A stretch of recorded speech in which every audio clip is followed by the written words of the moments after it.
Podcasting waa diyaar online hadda ku jirnaa. Waxaa maanta barnaamijka martina iigu ah Yoonis Khaliif, siyaasi, arrimaha bulshadan aad wax uga yaqaano, wax badan ka soo shaqeeyay, siyaasaddan aad ugu xil dheer. Yoonis, marka hore kusoo dhawo barnaamijka. waa mahadsan tahay maxamed, waan kaaga mahadcelinaynaa fursadan qaaliga aad aan kaaga mahadcelina waqtigaaga qaaliga muddo dheer. Waxaan rabaa marka guud ahaan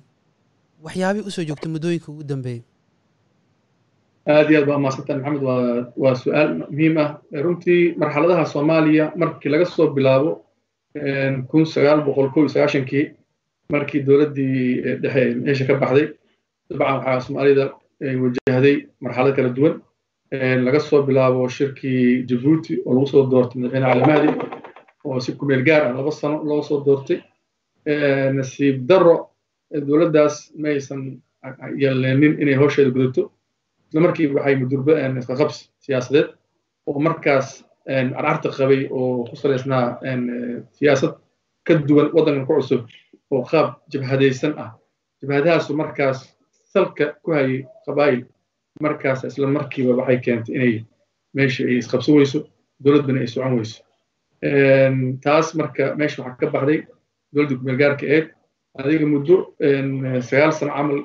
taqriiban waadkii qiyaastii waxaa waddanku ahaa dowlad la'aan, dagaal xarbi ahli ah waddan ka dhacay, saameyn ku yeeshay waddanka oo idil, si gaar ahna caasimadda Muqdisho. 2000 ayaa mar labaad waxaa la yidhi Soomaaliya isku timaado, hay-ad ha u tashato. gaar laa ka siiye dowladda Djibouti hogaaminaya madaxweyne Ismaaciil Umar Geele ayaa dhexda u xirtay walaalahooda inay mar labaad jaanis siiyaan si caalamka ugu soo laabtaan. saa ogtahay ilaa 9 bilood waxaa la fadhiyey carta magaalada Djibouti ka mid ah. wixii la socdayba waxaa la bilaabay qaab nabadeed, waxaa la bilaabay in dib u heshiisiin la abuuro, in Soomaalida wax kala tirsanaysa marka hore ay isxaliyaan si markaas arrintaas ay salka u dhigto. waxay la soo jiitay 9 bilood ay qaadatay ku dhawaad. waxaa meeshaas lagu doortay madaxweyne Cabdiqaasim Salaah Xasan oo markaas asna dowlad ku meel gaar ahaa 4 sano waddankan uu u horseedo meeshuu markaas tahay meel ka fiican la gaarsiiyo. waxaa lagu heshiiyey marka inay caasimad ku meel gaar ah laga dhigo magaalada Baydhabo. madaxweyne Cabdiqaasim dadaal iyo asigoo ka fiirinaya marxaladda inuu ku baroobeeyo ama marnana rabo inuu ka leexan in caasimaddii saxda Muqdisho inuu ku shaqeeyo ayuu wuxuu door biday inuu Baydhabo uu ka noqdo uu aado Muqdisho meesha uu ku shaqeeyo. durbadii waxaa laga hor keenay iska horimaad, waa laga hor yimid hogaamiye kooxyadii markaas caasimadda ku sugnaa, midnana ma soo dhaweynin, way ka hor yimaadeen wada shaqeyn xumo. wuxuu soo tacaalaba 4 sano wuxuu ku dhamaystay asigoo dowladda aanan sidii iyo heerku rabay soo gaarsiin ayay ka dhacday. dabadeedna waxaa yimid madaxweyne allah u naxariista Cabdullaahi Yuusuf oo asigana runtii marxaladdu imaanaya marxalad aad u adag ahayd. iyo jabhadihii islaamiga ah markaas waddanka ku xogeystay siba caasimadda u badnaadeen. isbedeladaasu idil waxay ahaayeen isbedelado waddanku soo maray. madaxweyne Cabdullaahi Yuusuf waa tii markii dambe Jowhar oo Muqdisho asaas ugu dheereen caasimad ku meel gaar ka dhigtay. markii dambe uga guuray amni dartiis iyo khalalaaso kaga yimaaday dhanka Muqdisho hogaamiye kooxyadii iyo qaar ka mid ah hogaamiyaashii maxaakiimta markaas aan aad loo aqoon. ugu horeeyo Xasan Daahir Aweys. kadib waatay u guureen meesha la yidhaahdo Baydhabo ay muddo kusoo shaqeeyeen. waddankii markii dambe wuxuu galay gacanta maxaakiimtii islaamiga oo markaas xoog leh Muqdisho dhan ula wareegay, ula dagaalay hogaamiye kooxyadii waddanka ama caasimadda gacanta ku hayay ay si fududna ku qabsadeen. isbeddel fiican oo dadku ay naaloodaan ay ku farxaan way ka dhaliyeen caasimadda gaar ahaan iyo meelihii ay joogeen. waxaa marka meesha ka faa'iidaystay oo maxaakiimtii dadaalkooda runtii aadka u fiicnaa oo ummadda taraf u lahaa oo aad loo soo dhaweeyey. dad tiro yar oo muxuu ah xag jira ah oo ku hoos jiray maxaakiimta oo iska dhigaya ummadda inay u ahaayeen dad raxim u ah ayaa ka shaqeeyey in arrintan ay sii xogeysan iyagoo markaas dagaal ku cilaamiyey caalamka aan islaamka ahayn khaasatan waddanka aan deriskana Ethiopia inay ay hadafkoodu yahay inay higsanayaan hadday Soomaaliya gacanta ku gasho hadafka ku xigay inay aadi doonaan meelahaas ay ka taliyaan dowladda Ethiopia oo kale sidaa darteed Ethiopia markaas daandaansi raadis ahayd ayaa waxay u aragtay fursad inay arrintan ka faa'iidaysato si waddanka Soomaaliya ay u soo gasho markaas daciif ah ciidankeeda u soo gasho iyadoo markaas sidaas difaacaya caalamkan taageerada ka haysato dowladda Soomaaliya markaas Allah naxariista Cabdullaahi Yuusuf oo hogaamiyaha ka ahaana oo u arkay arrintan arrin fursad u ah inuu marna caasimadii la geeyo ku shaqeeyo iyagoo garabsanaya Ethiopia ayay tiimaadeen Muqdisho oo Muqdisho ay la wareegeen iyadoo lala tacaalayo isbedelkaas oo dowladdiina markaas xoogoo ka soo kabanayso gacan ku hayntii amniga caasimadda iyo jidadka qaar ee magaalooyinka isaga baxo waa tii xilka ka dhammaaday madaxweynaha isqabqabsiga marka oo siyaasadda Soomaaliyeed caanka ku ah waxay noqotay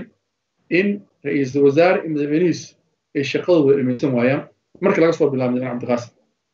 maxaa keenay sababahaas Soomaali badan isweydiisa waana sax in la isweydiiyo waa wax loo baahan yahay waxa keenayo sababahaas waa marnana kama maqnaan karto siyaasadda dibadda sidii Soomaali badan ay aaminsan yihiin in taageero iyo ay leeyihiin gaashaanbuuro dadka siyaasadda noo warboodaya isla markaasna waxaana meesha ka maqnayn dan gaar ah oo qof walba uu leeyahay oo siyaasiga uu leeyahay hadduu marka dantaas gaarka uusan ka dhex arkin tiisa waxa uu ka doorbidayaa inuu ninkan ula shaqeeyo ama wasaarahaada madaxweynahaada inuu rido marka labada dhinac mar walba wada shaqeynta meeshaas ayay iskaga dhici jireen madaxweyne Cabdiqaasim waxaa wasaare u ahaa Cali Khaliif Galeer markay muddo soo wada shaqeeyeen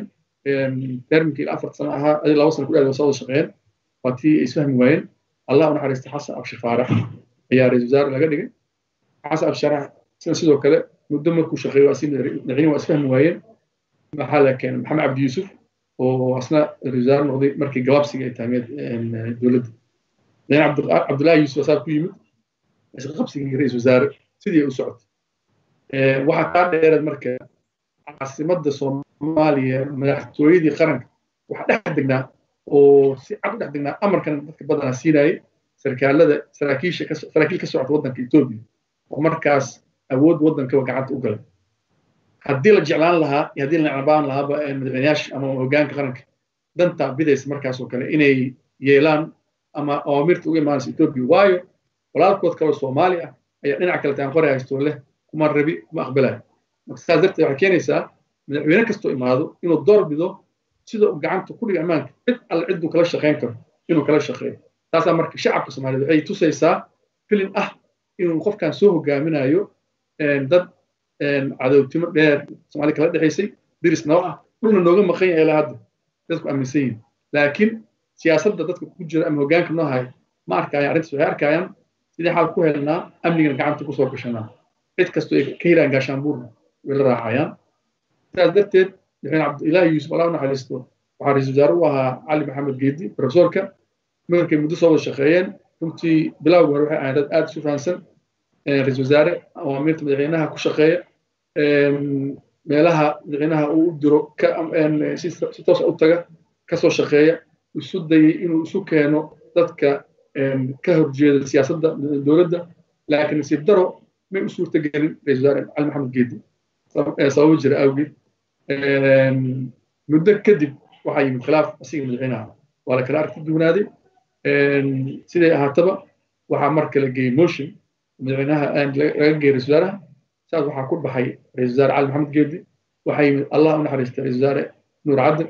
oo markaas asna ahaa sarkaal hore Soomaaliya qurbana ku noolaa gaar ahaan waddanka UK waxaa laga shaqeeyey si markaas arrintan waa tii maxaakiimtii laga saaray waddanka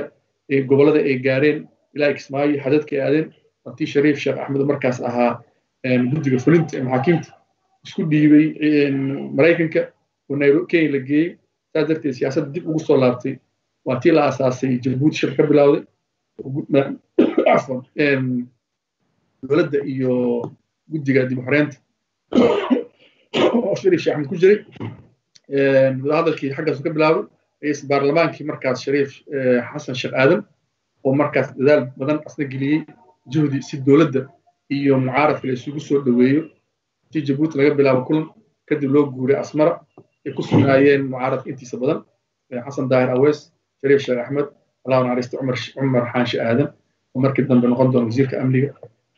dadkaas oo aad u tiro badan dadaalkii lasoo waday waxay soo socdeen waxaa lagu isku afgartay in dowladda laga wada shaqeeyo si waddankan doorasho loo aado waddankan uu nabad iyo xasilooni dib u helo intaa markii la joogo waxaa dhacday waa tii la heshiiyey doorasho in la tago doorashadii markaas waa madaxweynaha shariif uu kusoo baxayo cabdullaahi yuusuf uu ku tegey shariif sheekh axmed markuu yimid durba waxaa gaashaanka ku dhuftay ama ka hor yimid dadkii shalay la shaqeynaya markuu hoggaanka maxaakiimta ku jira markaas waxaa soo baxday ceebta saxda ah dadka qaar yay ahaayeen inay diinta iyo kitaabka ay sheeganayeen ay sax ka ahayn shacabka soomaaliya markaas waxaa usoo baxday sawir kale waa tii qaraxyo bilaabeen waa tii ay qaraxyada sii laba jibaareen dad badan ay ku dhibaateeyeen xamar ay xoog ku yeesheen naxtooyada ay 4 kilomitir ay u jireen markay shariif u imaanayeen ra-iisul wasaare marka waxaa ahaa cabdirashiid taas markay tahay arrinta waa tii markii dambe hadduu alla ku roon yahay wixii loo soo wada shaqeeyey cumar cabdirashiid iyo madaxweyne shariif sheekh axmed isfahmi waayeen oo motion laga keenay cumar wasaarihii saas uu ku tegey waxaa la keenay ninka la yidhaahdo maxamed cabdullahi farmaajo madaxweynaha qaranka oo maraykanka laga keenay maxamed cabdullahi farmaajo wuxuu yimid xoogo firfircooni ka duwan ra-iisul wasaarayaashii hore wax lagu yaqiinay higsigiisa wuxuu ahaa inuu ka shaqeeyo inuu dib u istaajiyo ciidanka qaranka soomaaliyeed taas ayaa marka looli xoolan yeelatay waatii isla markiiba uu booqasho ku tegey xarunta isbitaalkii hore ee martini ciidamadii kusoo dhaacmay dagaalkii 77 uu u bilaabo mushaar iyagoo howlgabyo ah dhaawacan ilmahoodii iyagaba farxad iyo reereen ummadda ay muujiyeen ciidankii iyo guud ahaan markaas u arkeen inuu yahay hogaamiye daacad ah waddankiisa iyo dadkiisana ka fikiraya kastaasee uu sameeyey darteed waatii xogow markuu joogayba khilaaf soo kala dhexgalay isaga iyo ra-iisul baarlamaankii hore shariif aadan sheekh xasan sheekh aadan kadibna muxuu ahaa ii sheeg waatii kambaale la wada tegey murankii inuu weynaaday oo meel la iskala dhacay waatii kambaale markii la isugu yimid shariif sheekh axmed iyo shariif xasan iyo madaxweynaha uganda iyo ninkii yidhaahday u qaabilsan qaramada midoobay muhiiga oo laga hadlay qaabkii loo xalin lahaa arrintan soo cusboonaatay waxaa loo yeeray ra-iisul wasaaraha inuu kambaale yimaado shirkaas uu kusoo biiro wasaari waa yimid kadib markuu yimid waxaa lasoo hordhigay 2 dariiq midkii u roon inuu qaato hadduu yahay siduu sheeganayo nin soomaaliya iyo shacabkan u danaynayo inuu boorsidiisa xirto waddanka isaga tago oo maraykankiisa ku laabto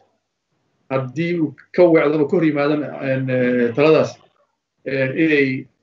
Museveni iyo Amison ay go'aan ka qaadan doonaan go'aankaasoo u badanaan doono inay ciidamada ka jooga amniga sugaya magaalada waddankan iraada Soomaaliya gaar ahaan magaalada Muqdisho inay ka fiirsan doonaan sii joogitaankooda taas ayaa waxaa ku dhalisay ra-iisul wasaarihii hore inuu markaas u tanaasulo dadkiisii uuna meesha uu ka caddeeyey haddii anaa baxaya waa inaan ku beddeshaa qof aniga aan ku kalsoonahay xilka ra-iisul wasaarnimada waatii markaas saas uu kusoo xulay wasaare ku-xigeenkiisa cabdiweli gaas saas uu ku tegay isaga meeshaas sumcad uu kala tegey shacabka iyagoo jidad u taagan dhahayaa waan kula dhimanayna hanaga tegin inuu diyaaradda ka raacay waddankii maraykanka ku laabtay sheekadii waa sii socotay shaqadii sidii bay u sii socotay cabdiweli gaas ee wasaare loo soo magacaabay baarlamaanka waa ansixiyey howshii waa la wareegay markii cabaar uu socdana waa tii doorashadii loo soo galay oo madaxweyne xasan sheekh uu ku noqday doorashadii madaxweynaha ku noqday runtii madaxweyne xasan sheekh wuxuu ahaa madaxweynihii ummadda soomaaliyeed ee aad u soo dhoweysay imaanshihiisa maadaama uu ahaa madaxweyne ku cusub siyaasadda lagu yaqiinay inta taqiinay waxbarashada iyo heerku ka keenay iyo qaabku ugu dhiiraday waddankoo baaba'san inuu jaamacad iyo waxbarashada gacanta ku hayo waana looga mahad celinayo maanta carruurta soomaaliyeed 90 dhashay ama iskoolka dhiganaya maanta jaamiciinta ah dadka asalka u ahaa inay fursaddaas helaan ayuu ka mid ahaa madaxweynaha kheyradaas iyo durbe shaqadii markuu kusoo wareegay xafiiskiisa waxa uu ra-iisul wasaare ka dhigtay saacid ra-isul wasaare saacid muddo soo wada shaqeeyeen cabaar wada socdeen khilaafka haddana ra-iisul wasaare iyo madaxweyne isku dhaco wuu soo daahin wuu soo degdegay waatay isku dhaceen motion laga geeyey ra-iisul wasaare xataa fursad u heli waayo inuu isdifaaco oo soo hor istaago baarlamaankiisa si uu waxa laga sheegayo su-aal looga weydiiyo asna uga jawaabo xataa fursad waa loo siin waayo inuu fursaddaas helo ka muwaadin ka ra-iisul wasaare shalay ansixiyey wuxuu door biday inuu iskaga tago meesha ra-iisul wasaare cusub lagu soo magacaabay cabdiweli ayaa la keenay cabdiweli markii la keenay durbo wuxuu la yimi siyaasad ka duwan siyaasaddii ra-iisul wasaarihii ka horeeyey awaamirtii madaxweynaha iyo dardargelintii dowladda hiigsigeeda isla fahamkii ayaa meesha ka baxay waxaa soo baxday markiiba madaxweynaha iyo asiga inaysan hal meel wax wadwadoodi karin isna sidii ayaa motion looga keenay oo degdeg ah waa tii motionkaas looga guuleystay oo markii dambe lagu soo xulay ra-iisul wasaare cumar cabdirashiid oo markii dowladdan ay gabaabsi sii ahayd isqabqabsiga dowladda mar walbo kama banaana shaksiga horta waa wax cad madaxweynahana go-aan leeyahay ama uu hiigsi leeyahay ra-iisul wasaarihiisna hiigsi kale leeyahay macnaha waa imaanaysa isku dhac haddii markaas hadafku uu ahayn hal hadaf oo loo wada shaqaynayo laga soo bilaabo madaxweynaha ilaa iyo fulinta sharciyada waa xildhibaanada soomaaliyeed haddii hal hiigsi la wada lahayn khilaafku waa sahlan yahay inuu imaado waxaa sii dheer marka taas oo xoojinaya dowladaha caalamka ee danta gaarka ka leh soomaaliya oo u arkaa arrintan inay tahay arrin iyaga u dan ah oo dabkaas marka dabada kasii warinaya doorashadii xasan sheekh markay dhacday oo madaxweyne farmaajo uu ku guulaystay 8 February isbedel weyn ayay shacabka soomaaliyeed ku tahmeen isla maalinkaas February maadaama uu ahaa maxamed cabdullaahi farmaajo madaxweyne shacabka soomaaliyeed ay aad ugu hanweynaayeen inuu xilka mar qabto inta badan markuu guulaystay hoolka waxaa arkayno daliil aan ka ahayn maalinkaas markuu teemka labaad oo madaxweynaha madaxweyne xasan sheekh uu soo istaagay oo mikrofonka qabsaday uu u hambeliyey madaxweynaha cusub waxaa hoolka ka baxay kaamiradan ay daliil ka tahay hogaamiyihii militariga ee dowladda Itoobiya ee dariska anahay ee markaas meesha joogay iyo safiirka qatar ee markaas ku sugnaa imaaraadka iraade ku sugnaa hoolka ee meesha ka baxeen way tusaysay safiirka Itoobiya oo soo dhiyay Soomaaliya oo meesha ka dareeray taas ayaa waxay ku tusaysaa in faragelinta Soomaaliya in caalamka dowladda kamid ay faraha ku hayaan si gaar ah wadamada ay mataliyeen dadkaas waxay cadeysay ama sawirkaas ummadda Soomaaliya inaysan dan u hayn raalli keen isku timaado madaxweyne maxamed cabdullaahi farmaajo wuxuu soo doortay ra-iisul wasaarihiisa oo aan siyaasadda ku cusub waxaana hore loo aqoon nin laga kusoo barbaaray soo degnaa muddo dheer waddanka Norway kana soo shaqeeyay arrimaha qaxootiga ee bini'aadanimada siyaasaddan aan saas loogu aqoon xasan cali kheyr ayaa yimid xasan cali kheyr markuu yimid dadku waxay yiraahdeen waa aad loo soo dhaweeyey baarlamaankii si aanan laab lahayn ama calaamad su'aal ka taagnayn ayay u codeeyeen u ansixiyeen ra-iisul wasaaraha shaqadiisa iyo dardar iyo wuxuu bilaabay inuu shaqeeyo waxaa marka ay hiigsi ka dhigteen sidii dowladda xasan sheekh u dhigteen hiigsi 6 tiir waan waxay u dhigteen inay la dagaalaan musuqmaasuqa kow waxay bilaabeen durba inay xoogga saaraan mushaharada inay si toos u baxaan dowladihii ka hor mushaharka waa la soo bixin jiray laakiin marmar uun hakad u geli jiray laakiin iyagu waxay hiigsiga ay saareen inaan midlana bisha kale u gaarin shaqaalaha dowladda qaybtura ka joogeen sida marka dadku ay sheegayaan iyaguna ay meelaha ay caddeeyaan inay arrintaasi ku guulaysteen in bangiga caalamka deemihii shacabka Soomaaliyeed dowladda Soomaaliyeed ugu lahaa in wadahadalkii ay soo bilowday dadka badanaa ma oga dowladdii madaxweyne xasan sheekh ay soo bilaabeen in iyaguna sii dardargeliyeen inay ka seexan taas ayagu waxay guul ay ku talaabsadeen oo hadda maraysa meel aad u fiican arrintaas waxay sii dardargeliyeen sidoo kale arrintii badda oo ay saxiixeen dowladdii shariif sheekh axmed iyo ra-iisul wasaare cumar cabdirashiid in wadahadal laga galo oo dadka badanaa ay si laba faham ay ka qabaan dadna ay leeyihiin way saxiixeen baddaas inay Kenya yeelato meesha dadka kale inay ka qabaan waxay dadkii badbaadiyey inay wadahadal ka galaan inay saxiixaan oo noo caddeeyaba reeraalihii qaranka hore cabdi daahir hadday saxiixleen khatarteeda ay lahaan lahayd dardargelintan ay geliyeen waatii hadda loo balansaa bisha hadda tagtay tii ka horreysay juun bisha lixaad in la isugu yimaado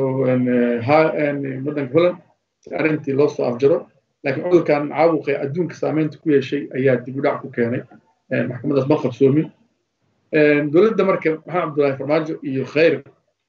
waxay ahayd dowladdii ugu badneyd abid ee soomaaliya soo martay isbeddelkii nidaamkii militariga kadib ee ra-iisul wasaarihii madaxweynihiisa muddo saan u dheer ilaa 3 sano ah soo wada shaqeeyaan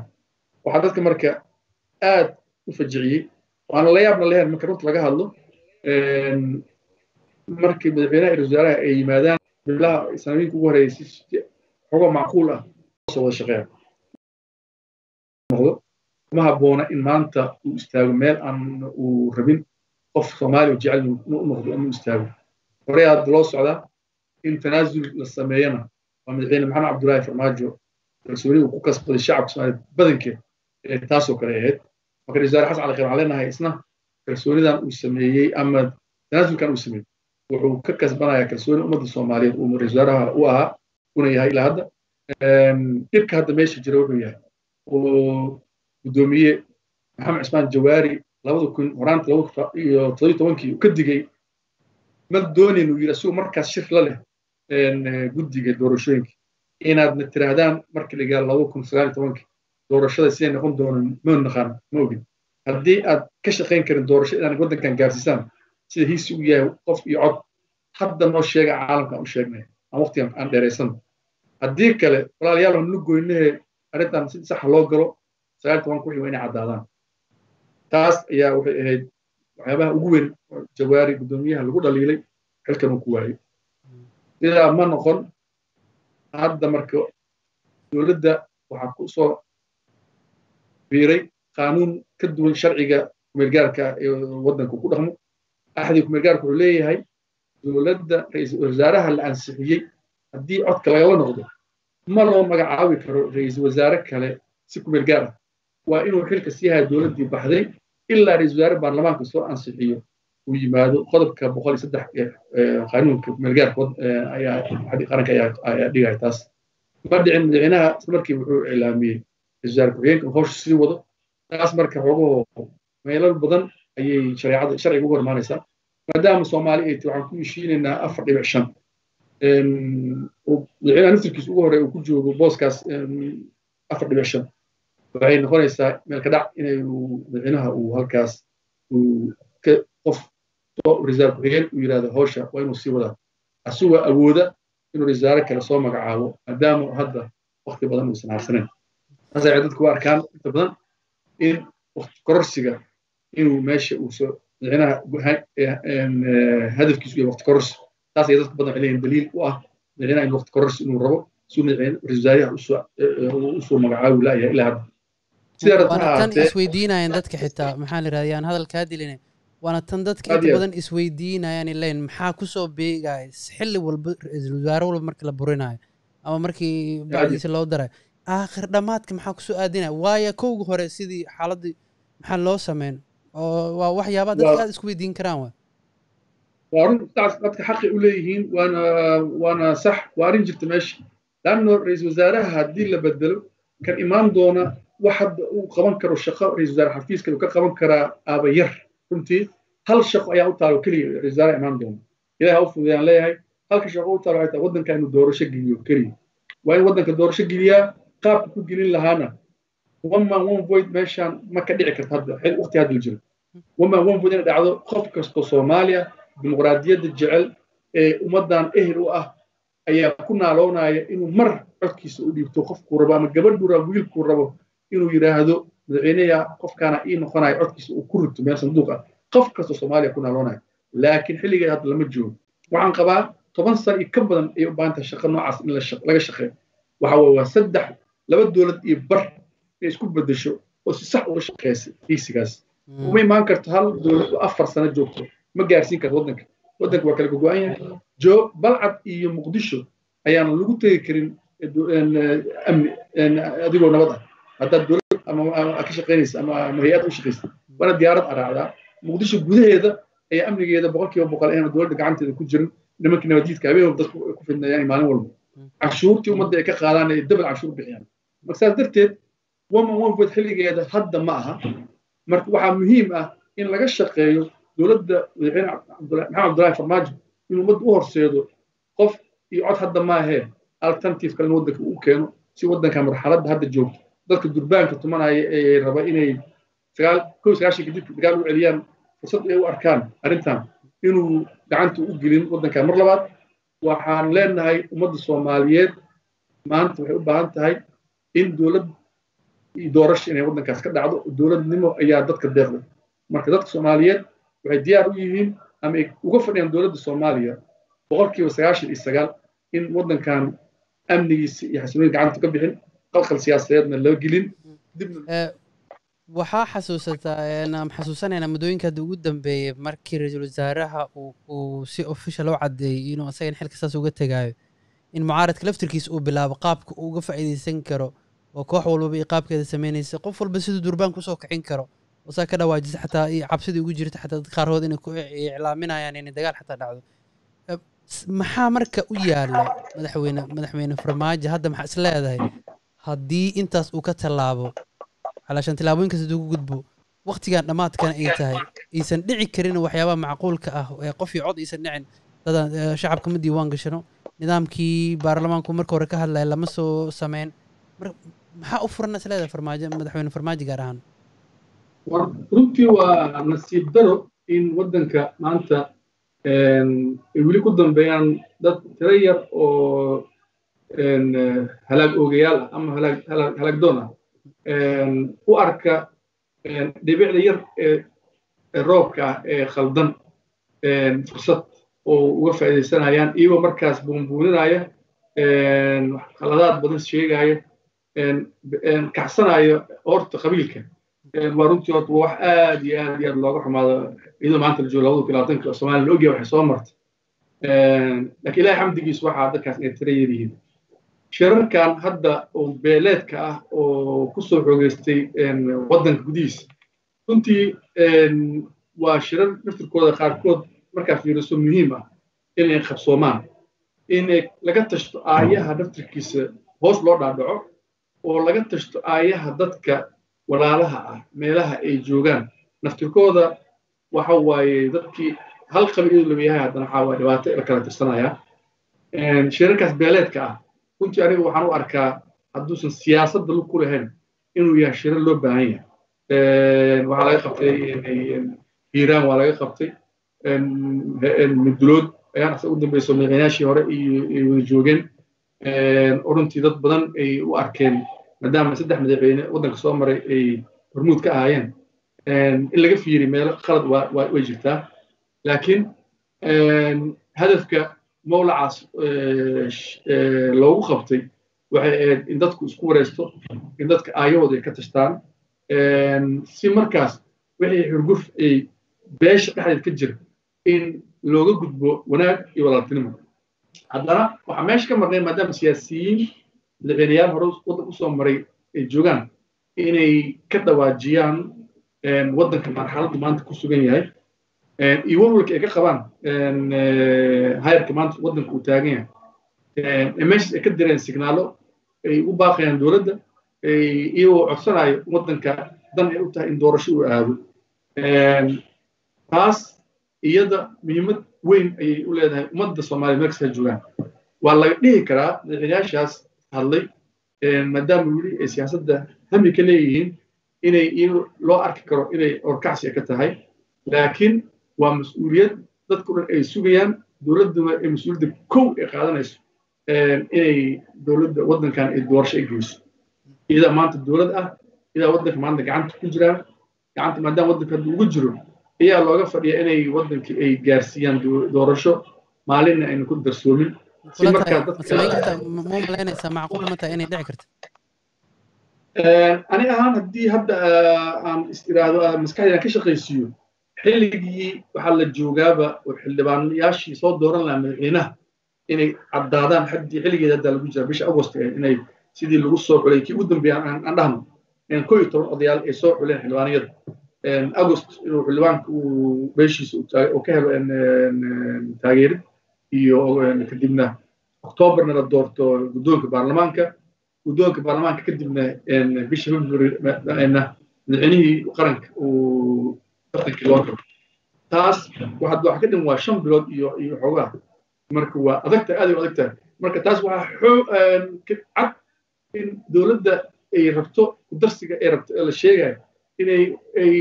dhab ka tahay waa caddahay ilaa hadda waxay ku andacoonayaan dowladda qof iyo cod ayaan gelinayna waddanka hal maalin kuma darsanayno waddanka aan ka hadlayno soomaaliya maaha soomaalida maanta kala go-an ee nabadiidka laysaga socon karin soo maaha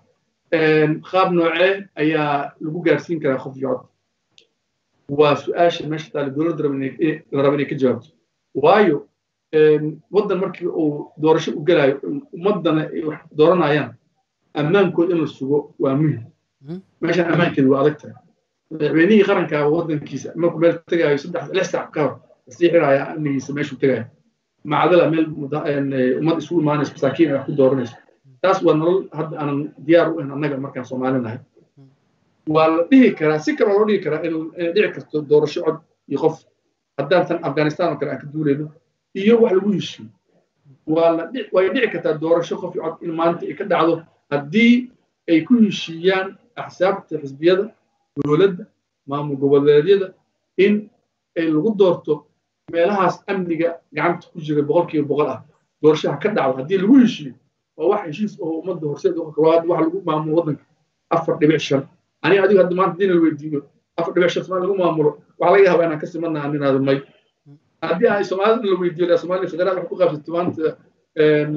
waa sidee waxaan aaminsanahay Soomaaliya 99% inay ogoleen federalismka maanta iyo 4.5 oo wax ku qaybsan oo cunsuriyad ku salka ku haysa marka saas darteed maadaama wax lagu heshiiyey wax lagu doorto haddii lagu heshiiyo in axsaabta sidaan sheegay maamul goboleedyada dowladda wada socda ay yidhahdaan saasaan ku maamul ku gaarsiinana waa wax dhici kara laakiin waan u jeednaa inay fikirka iyo meesha la kala taagan yahay berito 15 ah ayay ahayd in lagu kulmo meesha dhuusmareed arrintii daraad laysaga soo kala tegay ee dib loogu noqdo oo salka ku haysa doorashada marka waxaan leenahay arrintaas waa arrin iska adag